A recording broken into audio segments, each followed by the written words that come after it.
ku terus hidup di bumi seperti arus, tak henti mengalir menuju lautan hamparan luas keabadian.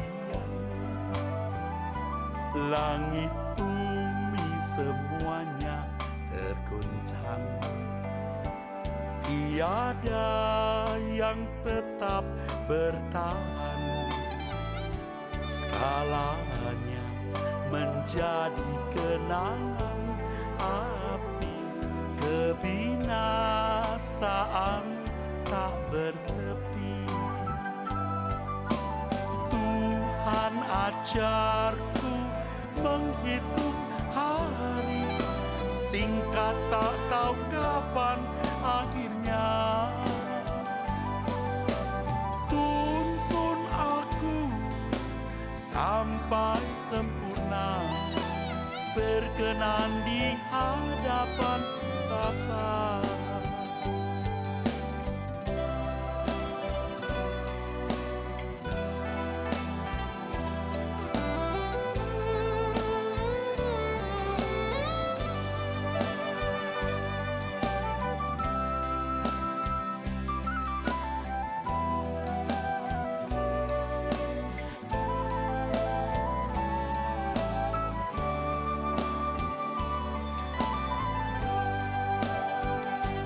Langit bumi semuanya tergoncang, tiada yang tetap bertahan.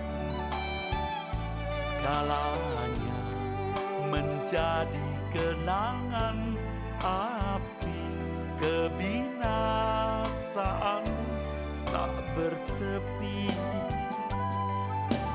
Tuhan ajarku menghitung hari, singkat tak tahu kapan akhirnya. Tuntun aku sampai sempurna, berkenan di hadapan Bapa. Tuhan ajarku menghitung hari, singkat tak tahu kapan akhirnya. Tuntun aku sampai sempurna, berkenan di hadapan Bapa. Tuntun aku sampai sempurna, berkenan di hadapan Bapa. Berkenan di hadapan Bapa.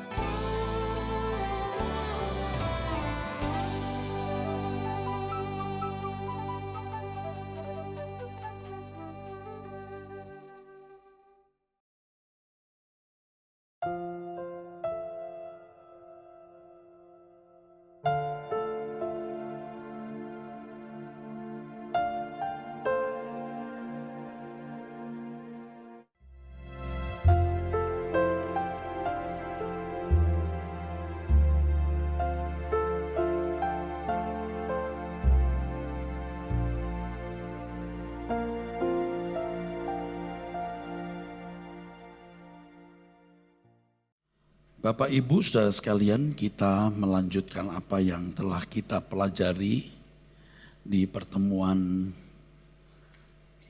yang lalu. Saya jujur saja belum puas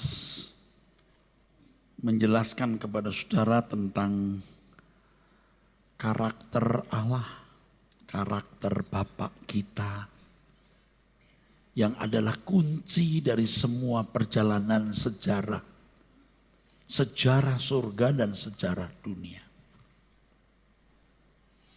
Kuncinya ada di Allah Bapa. Tuhan Yesus sendiri berpusat pada Bapa. kalau menggunakan satu kalimat, satu kata, Bapak sentris. Tuhan Yesus itu Bapak sentris.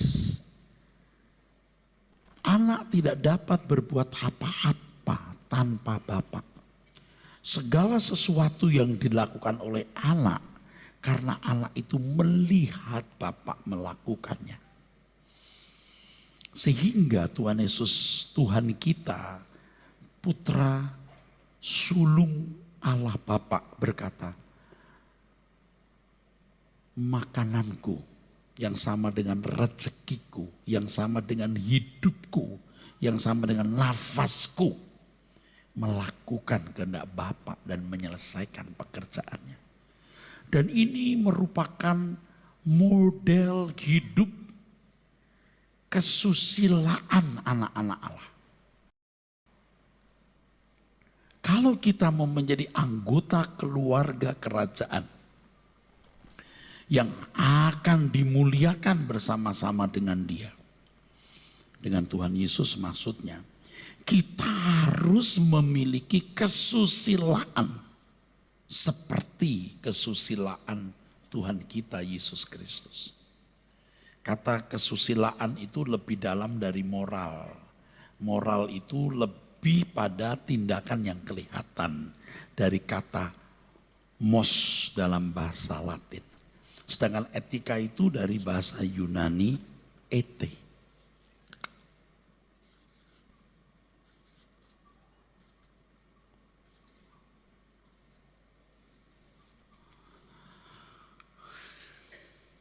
Ini kalau transliterasinya begini, saudara. Ini ete.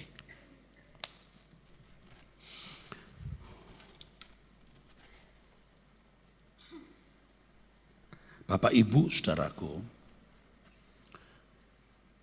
dan kita bersyukur karena kita berpotensi untuk berkesusilaan seperti Tuhan Yesus.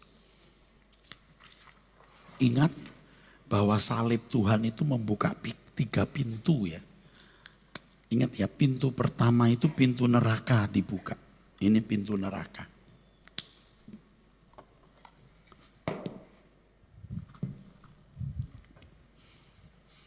Ini pintu neraka.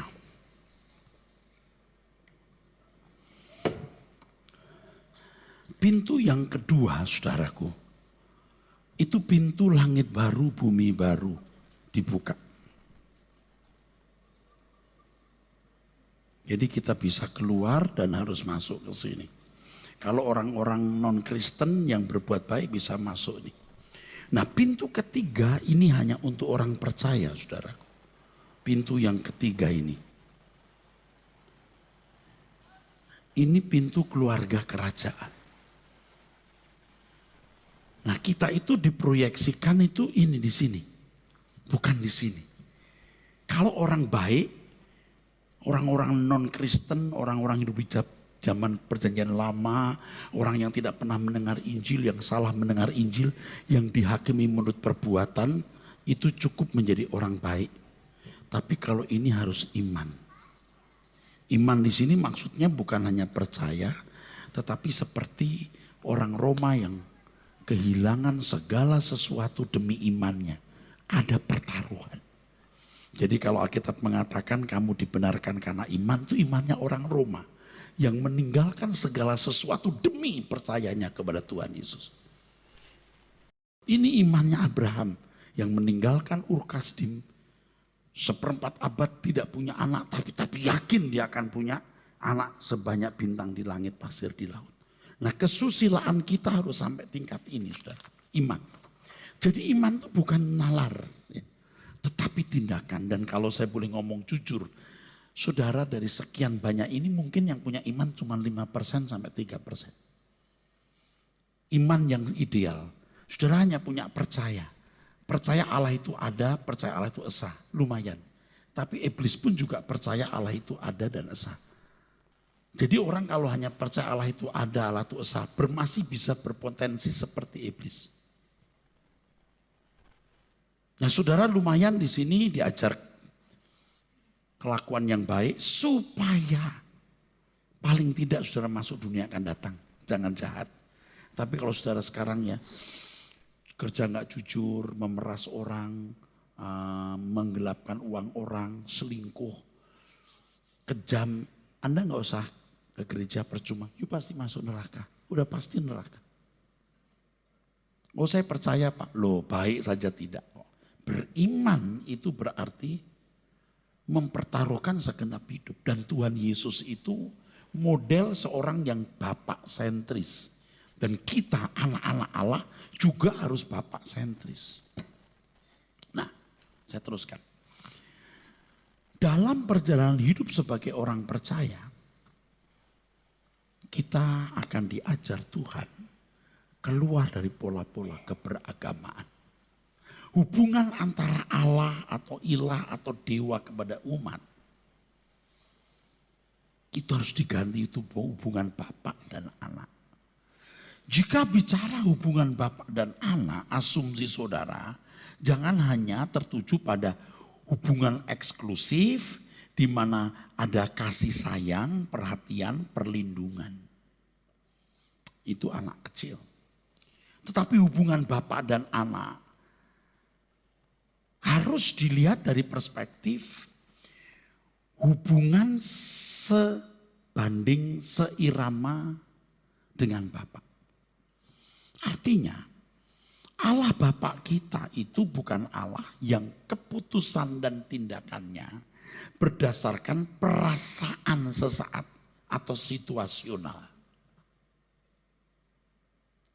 Tetapi tindakan Allah itu adalah tindakan-tindakan berdasarkan tatanan yang ada di dalam dirinya. Anda ngerti? Waktu anak kita masih kecil, dia tidak pernah mau tahu ada tatanan dalam diri orang tua. Dia mau minta mainan, dia minta. Dia mau makan jam berapa saja dia makan. Dia mau makan apa saja pun dia makan.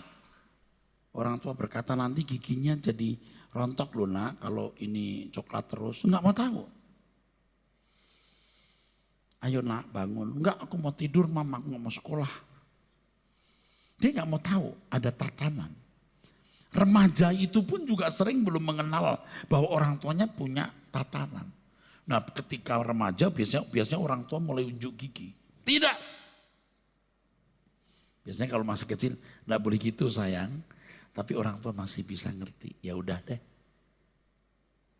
Ditolerir. Nah kita jadi orang Kristen mesti Kristen yang usia lewat 17 tahun. Lewat 25 tahun, 30 tahun, 40 tahun, 50 tahun. Kita mengerti karakter orang tua kita. Nah di situ baru kita bisa berjalan seiring Tuhan Yesus dan memikul salib bersama dia. Jadi hubungan antara kita dengan Bapa itu bukan hanya menekankan eksklusivisme, kemesraan, perlindungan bapak terhadap anak. Tetapi pemahaman anak terhadap karakter bapak. Sehingga kita bisa berkata makananku melakukan kehendak Bapa dan mengerti rencananya. Jadi Tuhan Yesus bisa berkata, seperti di Yohanes 15 saudaraku. Ayat yang ke-14 dan 15 saudaraku sekalian. Saudara kalau mau baca dari ayat 13 lebih lengkap ya. Yohanes 15 dari ayat 13 sampai 15. Tidak ada kasih yang lebih besar daripada kasih seorang yang memberikan nyawanya untuk sahabat-sahabatnya. Tuhan mengatakan ini bukan mau show off. Tetapi seakan-akan Tuhan mau mengatakan kalau kamu jadi anak Allah, kamu mau sepenanggungan denganku, kamu harus mampu memiliki kesusilaan seperti ini. Etika. Kata etika ini menyangkut sikap batin. Ya. Itu kalau yang sejajar dengan kata etika dalam bahasa Indonesia, itu kesusilaan. Dan kata ini sebenarnya berasal dari bahasa Sanskerta, sila. Orang yang punya dasar punya landasan sila. Bukan orang yang tidak memiliki landasan. Hari ini mau apa, buat apa, hari besok mau apa, buat apa. Nah, Bapa di surga itu punya landasan, punya tatanan. Tidak mungkin bertindak hanya berdasarkan perasaan sesaat yang situasional. Tetapi segala tindakan Tuhan itu berdasarkan tatanan yang permanen di dalam dirinya. Nah, itu yang harus kita tahu. Maka harus belajar tekun. Baik secara logika, logos, dari pengalaman hidup secara rema. Nanti saudara tidak akan mudah mengambil keputusan. Tidak akan mudah mengucapkan kalimat di hadapan Allah. Karena tahu. Ini sebenarnya paralel dengan hubungan orang tua dan anak di bumi ini. Anak yang belum tahu tatanan karakter, watak, kebiasaan, kesusilaan orang tua. Coba kalau ngomong sembarangan. Minta apa dia ngomong. Dia mau bertindak apa dia bertindak. Tapi begitu dia dewasa dia mengerti karakter orang tua, watak, kebiasaan, tatanannya tidak gampang. Tidak mudah. Tidak mudah dia berbuat sesuatu. Ngerti saudara? Sama. Dan yang pasti dia akan mengerti apa kehendak bapaknya dan rencana-rencananya. Jika demikian, dia bisa mendampingi putra sulungnya. Anda boleh tepuk tangan yang di sini. Tapi kalau hubungan saudara dengan Allah masih seperti hubungan umat dengan ilah Allah atau dewanya, itu kelas agama. Saudara belum bisa sepenanggungan. Saudara belum bisa menderita bersama Tuhan Yesus. Saudara belum layak dimuliakan bersama Tuhan. Belum layak. Hidup kita cuma sekali saudara. Semua pesta akan berakhir. Kenapa kita tidak memilih yang satu ini? Yang mungkin di mata manusia konyol. Kita belum pernah bertemu muka dengan Tuhan Yesus. Kita belum pernah melihat tangan yang berlubang paku. Kita tidak hadir waktu Tuhan Yesus bangkit. Tapi kita percaya dan kita mengasihi dia. Dan kita membela kepentingannya. Itu luar biasa. Asal tulus ya saudaraku, tulus. Anda punya kesempatan hidup cuma sekali loh. Ayo kita punya kesusilaan seperti Tuhan Yesus yang rela menyerahkan nyawa untuk sahabat-sahabatnya. Masa kita tidak rela menyerahkan nyawa kita untuk sahabat utama kita, Tuhan Yesus. Tuhan perkenankan aku selalu ada di sampingmu. Sejak ku hidup di bumi sampai di keabadian, ku iring Tuhan. Tuhan perkenankan aku setia sebagai sahabatmu, senantiasa bersama menunaikan tugas Bapa selesai akhirnya. Itu saudaraku.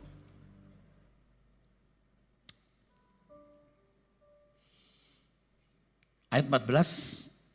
Kamu adalah sahabatku, jikalau kamu berbuat apa yang kuperintahkan kepadamu. Yang diperintahkan yang di atas tadi, kamu harus mengasihi. Ayat yang ke-12 mestinya, saling mengasihi. Dan kasih yang, standar kasih yang Tuhan berikan itu menyerahkan nyawa. Wah ini mah luar biasa saudara. 1-2 juta itu gak ada artinya. 1-2 miliar pun gak ada artinya. Gak ada artinya. Nyawa. nyawa. Nyawa itu tak ternilai harganya. Tapi kita tidak pernah menyesal loh menyerahkan nyawa kita untuk Tuhan, saudaraku. Kalau dalam pelayanan, nyawa kita itu untuk pelayanan saudara-saudara ya. Kalau nyawa kita ya, itu bukan hanya nyawa secara fisik ya, tapi keinginan-keinginan daging ini nyawa. Dan kalau seorang pelayan Tuhan mau dipakai Tuhan efektif, bisa menjadi juru bicara Tuhan, trompet Tuhan ya, itu harus bersih ini. Ini kalau nggak bersih ini seperti saksofon yang ganjel sana ganjel sini itu, kita pencet mi jadi sol, pencet sol jadi re, ngaco, mau jadi nggak jelas. Itu betul, harus bersih. Teleios itu kan artinya berfungsi sesuai dengan maksud barang itu diciptakan atau dibuat. Kita harus fungsional. Makanya kalau kita menyerahkan nyawa kita bukan hanya ya udah aku rela mati, bukan hanya. Sebenarnya kalau mati bagi Tuhan dalam arti mati secara fisik itu lebih enak saudara daripada hidup bagi Tuhan. Coba kalau mati bagi Tuhan ditodong pistol begini, you Kristen, ya dor mati. Tapi kalau hidup bagi Tuhan itu panjang. Halo? Loh, ngerti nggak saudara? Panjang. Hidup bagi Tuhan itu artinya hidup sebagai mayat hidup. Karena mematikan keinginan daging demi supaya suara Tuhan itu bisa mengalir dalam hidup kita. Kamu adalah sahabatku jikalau kamu berbuat apa yang kuperintahkan kepadamu. Dan ini satu hal yang Bapak Ibu harus catat ya. Kalau orang masih menyayangi nyawanya, artinya masih punya kesenangan-kesenangan. Dia tidak mungkin bisa mengerti kehendak Allah. Tidak mungkin bisa memahami tatanan Tuhan dan tunduk kepada tatanannya itu. Samalah kalau anak-anak masih mau mengeraskan hatinya supaya keinginannya dituruti. Oh dia gak mau tahu orang tua maunya apa. Tapi kalau anak-anak tidak memaksakan kehendaknya, orang tua mau apa, ya udah nurut. Nah kita dewasa saudaraku. Ya, nurutnya itu bukan nurut terpaksa. Ya udah dah karena kau orang tua aku nurut saja. Sebenarnya saya sih nggak suka. Itu udah nurut. Makanya harus seselera dengan Tuhan Yesus sehingga penurutan kita kepada Bapa itu penurutan yang ideal. Menurut karena seselera dengan Bapa, seselera dengan Tuhan Yesus. Dan ini jalan yang tidak mudah untuk dimuliakan bersama Tuhan Yesus. Ingat ini pintu yang ketiga.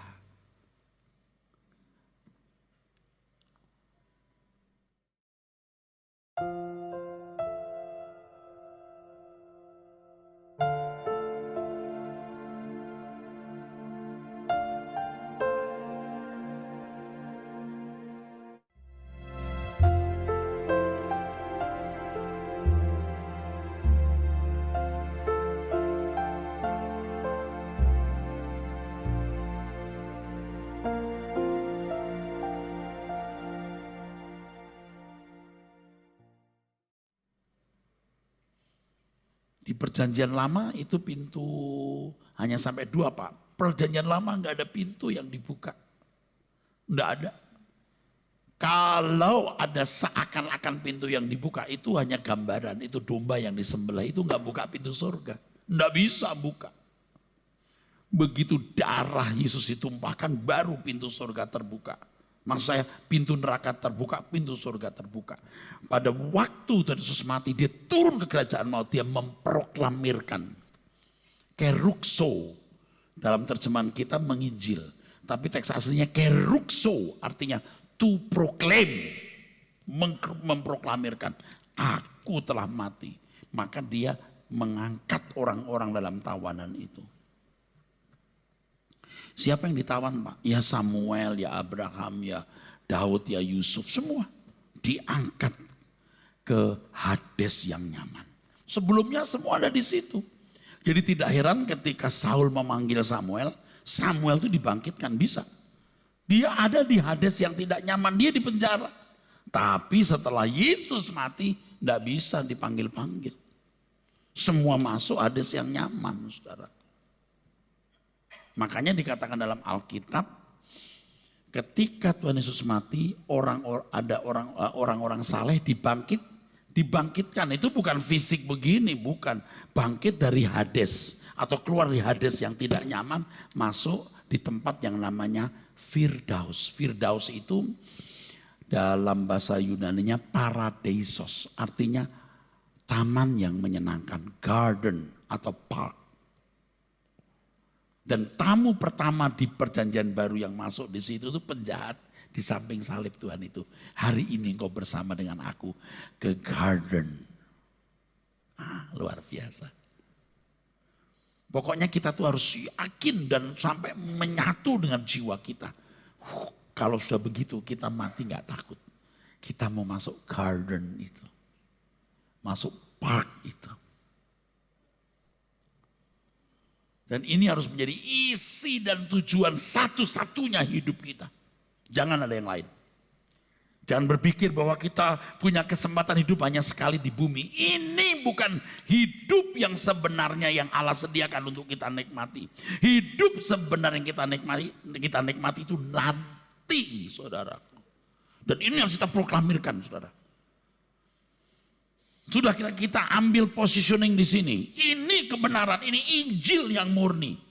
Maka Injil yang murni harus disampaikan orang-orang yang berkarakter seperti Yesus. Atau makin seperti Yesus. Maka sahabat-sahabat saya yang menjadi pembicara, tidak bisa enggak. Kita harus makin seperti Yesus. Tidak mungkin orang yang tidak seperti Yesus memberitakan Injil yang murni atau genuine gospel. Tidak mungkin. Anda boleh tepuk tangan. Ini beratnya jadi pendeta.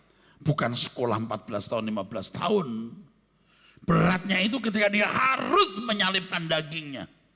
Menyalipkan ambisi-ambisinya. Menyalipkan nafsu-nafsunya. Dan pisah sepikiran, seperasaan dengan Tuhan Yesus. Kamu sahabatku, jikalau. Conditional, jikalau. Jadi jangan saudara merasa aku sudah percaya Tuhan Yesus, dosaku ditebus, aku sekarang sahabat Yesus. Yesus sahabat setia. Betul, tapi kamu bukan sahabat setia. Nah kecuali masih kecil lah. Saya sering bercanda ke anak-anak kecil, ini teman aku gitu. Kau teman aku kan? Gitu. Iya, sambil bengong gini, kapan ya gitu. Aku suka bercanda, saya suka bercanda. Nah saudara kalau berkata Yesus sahabatku, iya. Tapi aku tidak bisa mempercayai kamu. Karena kau masih kanak-kanak, tapi gak apa-apa, bertumbuh terus ya. Nah saudara sudah tua-tua masih bangga dengan jam bagus, bangga dengan kendaraan, mobil, masih mau cari kesenangan dunia. Saudara kan akhirnya jadi sahabatnya setan sono. Sahabat Tuhan sudah tidak tertarik dunia. Tidak tertarik pakai jam bagus. Boleh pakai jam bagus tapi nggak perlu harus mesti bangga dengan jam itu. Nggak perlu bangga dengan mobil, rumah dan lain-lain. Itu yang merusak. Allah Pak gitu aja rusak. Saudara mau nurut nasihat saya nggak? Ini. Gitu aja. Lo gue kasih tahu ya. Siapa yang mau ngasih tahu yuk? Ngerti nggak kita ini mesti meninggalkan kesenangan dunia? Jangan menoleh. Ini proses panjang loh sampai dihajar Tuhan macam ini. Jangan sombong deh saudaraku. Ayat 15. Aku tidak menyebut kamu lagi hamba. Ini hebat loh. Ini hebat loh. Hubungan antara umat dan Allah seringkali kan hubungan hamba. Ya, paham ya? Di situ masih ada unsur manipulatif loh. Mau upah, mau gaji, dan seterusnya. Terus, Sebab hamba tidak tahu apa yang diperbuat oleh tuannya, tetapi aku menyebut kamu sahabat, karena aku telah memberitahukan kepada kamu segala sesuatu yang telah kudengar dari Bapakku. ulangi kalimatnya, bagus, kita ulangi. Aku tidak menyebut kamu lagi hamba. Itu kalau dalam terjemahan bahasa Yunani artinya nggak lama lagi. Oketi, nggak lama lagi.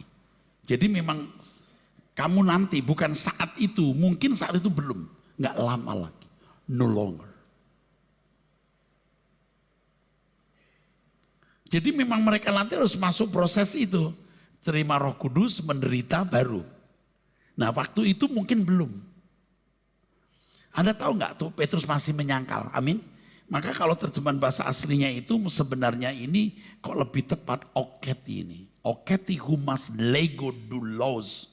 Aku tidak lama lagi ya. Aku tidak lagi memanggil kamu itu budak. Sebab hamba atau budak doulos tidak mengerti apa yang dilakukan tuannya. Ini mau menunjukkan kesejajaran antara Tuhan Yesus dengan adik-adik rohaninya atau putra-putra Allah yang lain. Itu luar biasa loh. Anda harus menderita bersama dia. Harus punya kesusilaan seperti dia. Supaya dia menjadi yang sulung di antara banyak saudara. Saudara masih ikuti saya ngomong gak ya? Kok saya setengah putus asa ini? Agak pesimis. Enggak ya? Oke, thank you. Bapak Eras khotbahnya terlalu tinggi, enggak, ini standar. Anda mesti masuk pintu ketiga tadi. Karena Anda terlalu lama salah. Sehingga sampai gak kenal diri saudara sendiri. Anda itu umat pilihan yang mestinya berpotensi untuk luar biasa. Nah luar biasanya itu bukan karena you cantik, ganteng, punya rumah, punya mobil, dan berbagai fasilitas. Tetapi potensi untuk dimuliakan bersama Tuhan Yesus. Makanya saudara harus punya Roh Kristus. Roh Kristus itu artinya bukan Kristus di dalam diri kita. Dalam arti ada dua pribadi ganda di sini. Roh Kristus artinya spirit gairah yang ada pada Tuhan Yesus juga ada pada kita. Itu luar biasa. Maka pimpinan Roh Kudus itu akan melahirkan roh atau spirit yang ada dalam diri kita yang kuat. Dan kita harus jalan seiring dengan roh yang dilahirkan dari pimpinan itu. Supaya roh itu menyatu dengan kita jadi milik kita. Seandainya suatu hari gak ada Roh Kudus. Seandainya gak ada Roh Kudus pimpin kita. Maksud, Roh Kudus itu abadi selama-lamanya. Itu rohnya Bapa. Tapi seandainya tidak memimpin kita. Kita sudah sekarakter. Jadi Roh Kudus pimpin kita seperti anak-anak main piano, tangannya diajarin, dipencetin gitu. Nanti kalau diangkat dia bisa mencet sendiri, sudah tahu. Ulangi ayat 15. Aku tidak menyebut kamu lagi hamba, sebab hamba tidak tahu apa yang diperbuat oleh tuannya. Tetapi aku menyebut kamu sahabat. Yang diperbuat itu bukan satu dua tindakan. Poieo, poiei. Artinya bukan satu dua perbuatan, tapi seluruh cara kerja. Seluruh perbuatan. Bukan satu dua tindakan. Terus.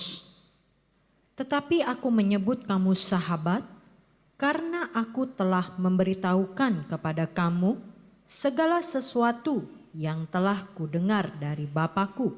Ya, sahabat ini filos di sini.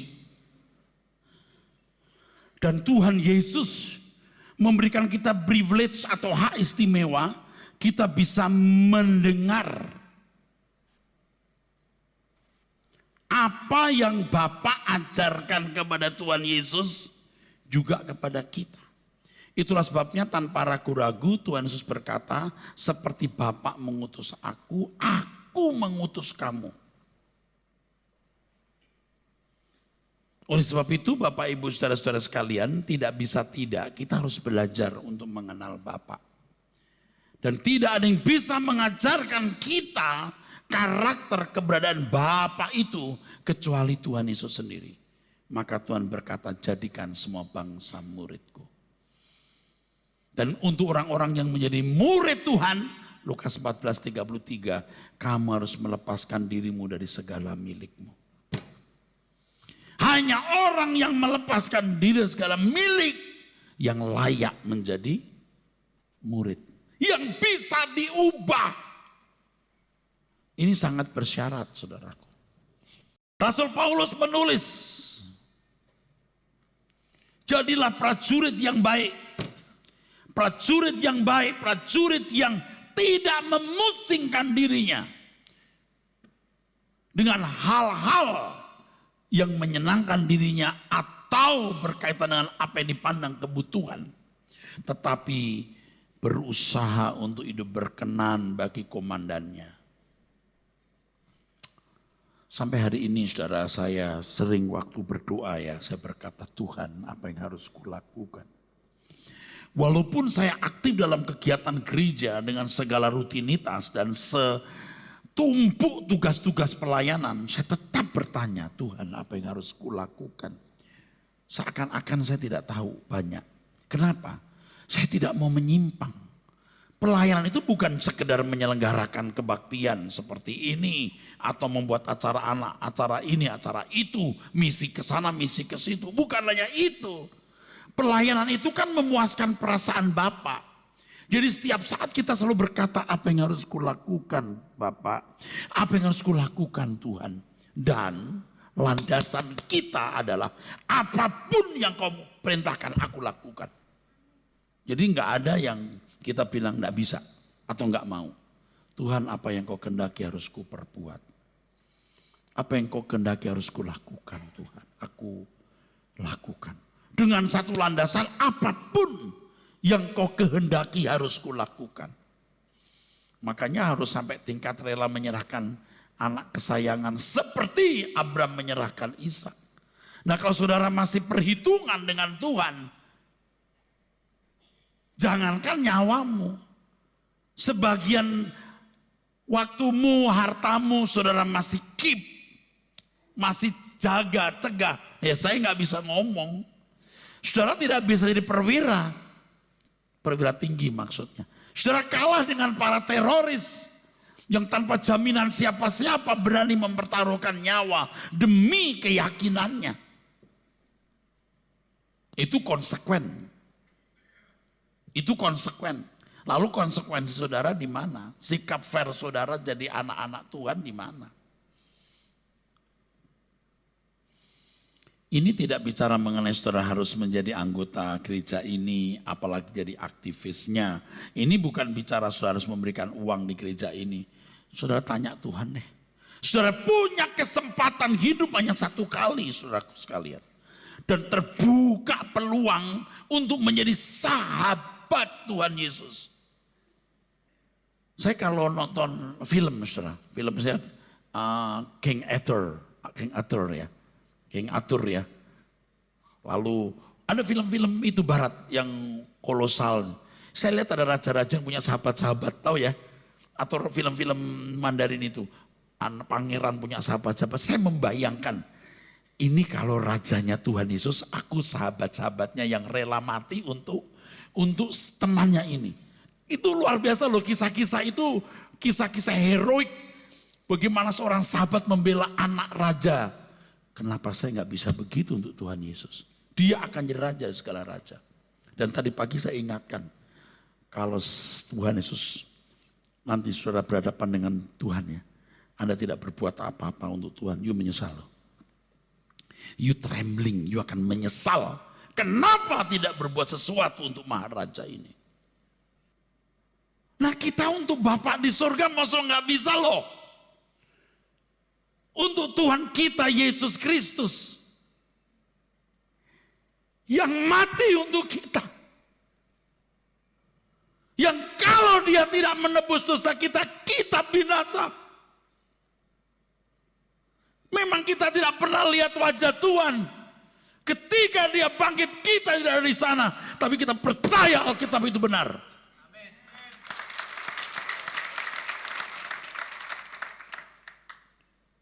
kita bisa kehilangan kesempatan selamanya.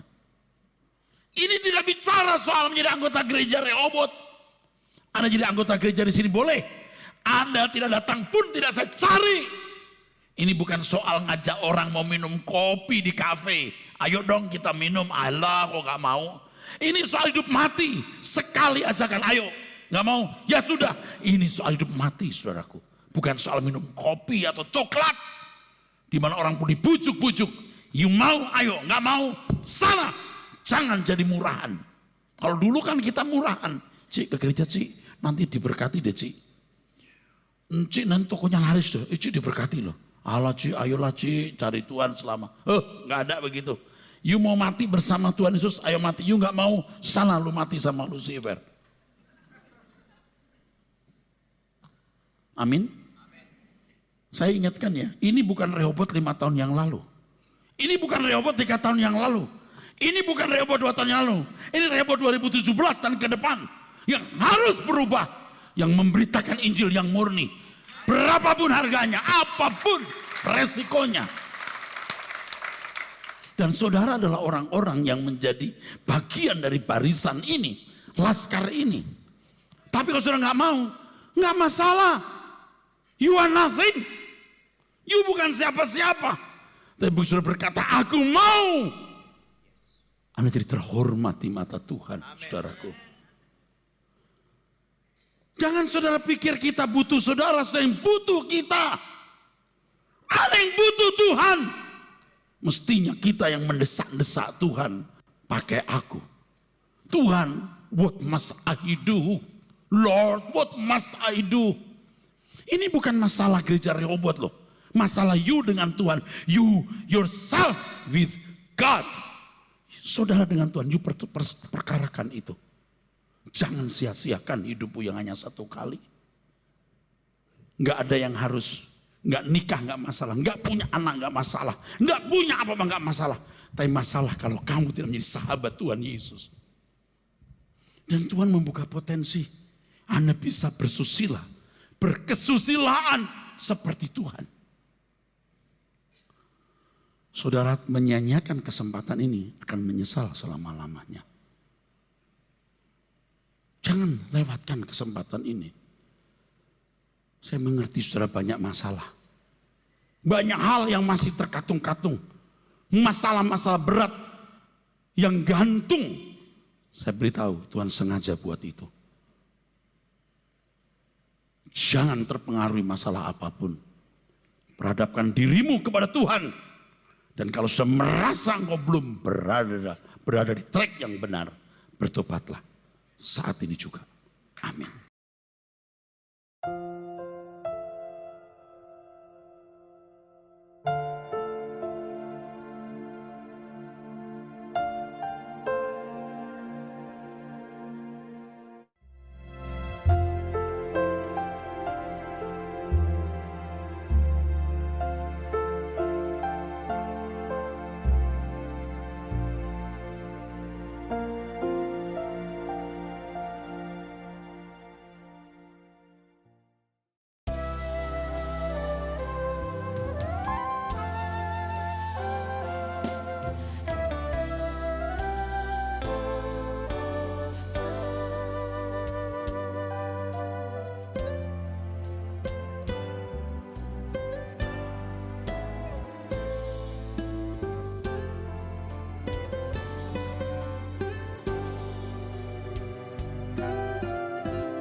Percaya kepadamu walau ku tak mengerti, dan tak pernah ku tahu ujung jalan ini.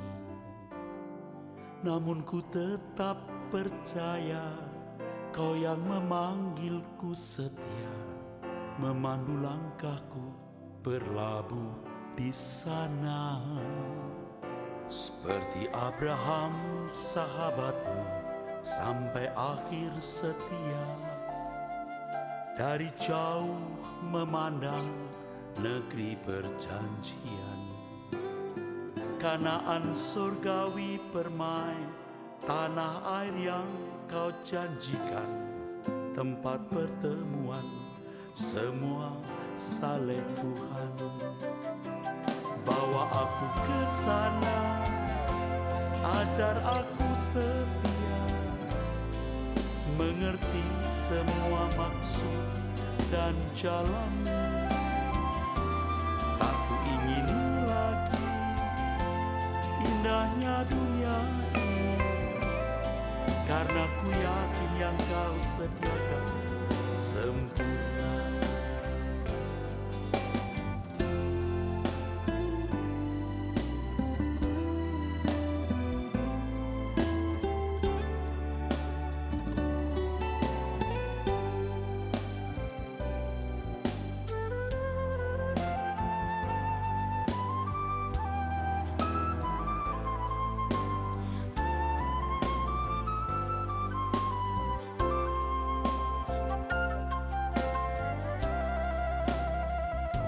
Seperti Abraham sahabatmu sampai akhir setia, dari jauh memandang negeri perjanjian.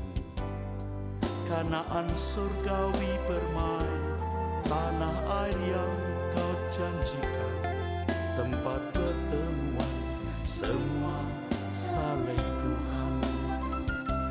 Bawa aku ke sana, ajar aku setia, mengerti semua maksud dan jalan-Mu. Tak ku ingini lagi indahnya dunia ini, karena ku yakin yang kau sediakan sempurna. Bawa aku ke sana, ajar aku setia, mengerti semua maksud dan jalan-Mu. Tak ku ingini lagi indahnya dunia ini, karena ku yakin yang kau sediakan sempurna. karena ku yakin yang kau sediakan sempurna. Karena ku yakin yang kau sediakan sempurna.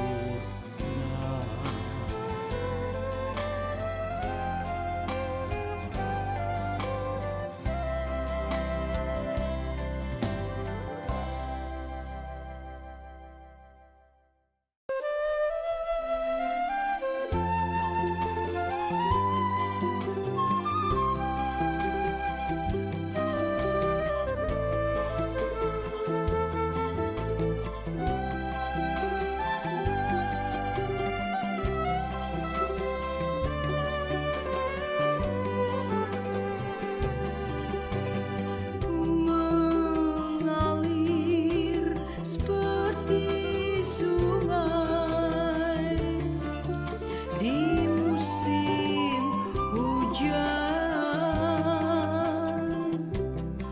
menyingsing fajar pagi setiap hari.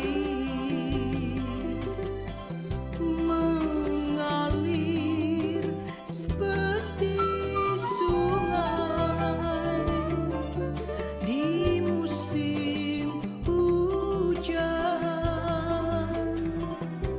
menyingsing fajar pagi setiap hari. Demikianlah kasih setiamu yang kau berikan padaku, keselamatan pemeliharaanmu tiada berkesudahan. Sekalipun di lembah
padaku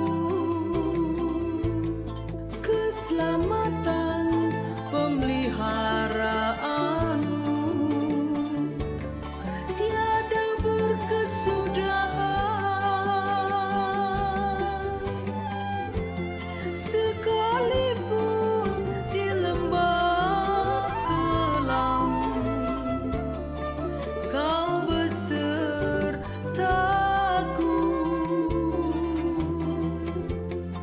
Kehadiranmu semakin nyata,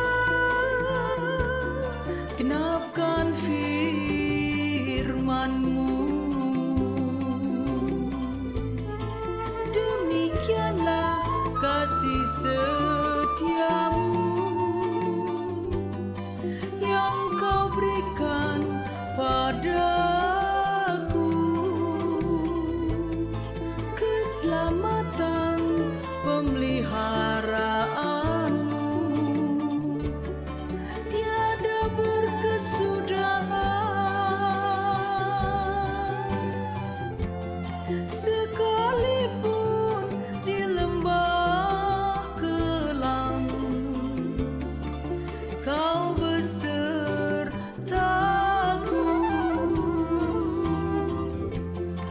Kehadiranmu semakin nyata, genapkan firman-Mu.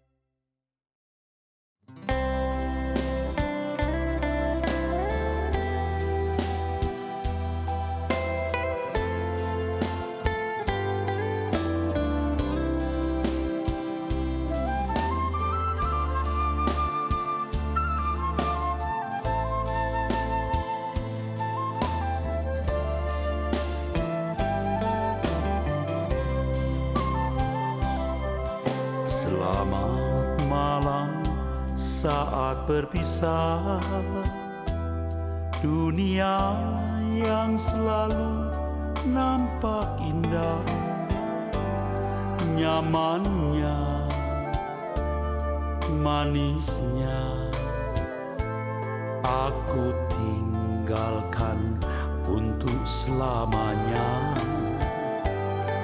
Suatu hari nanti kan jadi, mentari takkan bersinar lagi,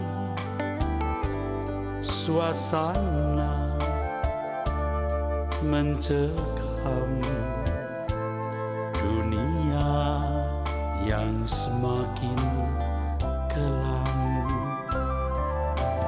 Tuhan, Engkau mengingat aku waktu alam semesta menderu.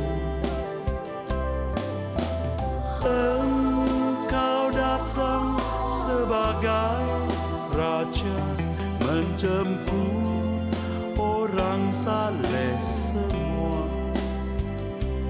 Harimu yang mulia, ku harap segera tiba.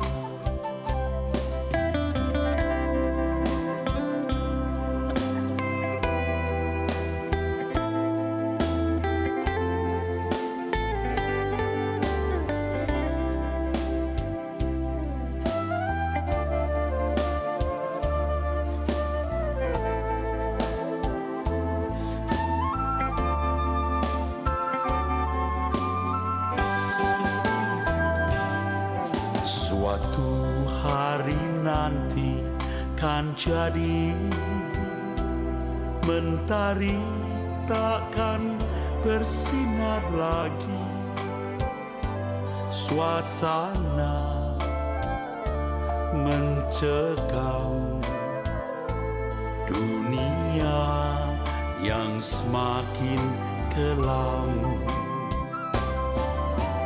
Tuhan, Engkau mengingat aku waktu alam semesta menderu. Engkau datang sebagai raja menjemput orang saleh semua. Harimu yang mulia, ku harap segera tiba. Tuhan, Engkau mengingat aku waktu alam semesta menderu. Engkau datang sebagai raja menjemput orang saleh semua. Harimu yang mulia,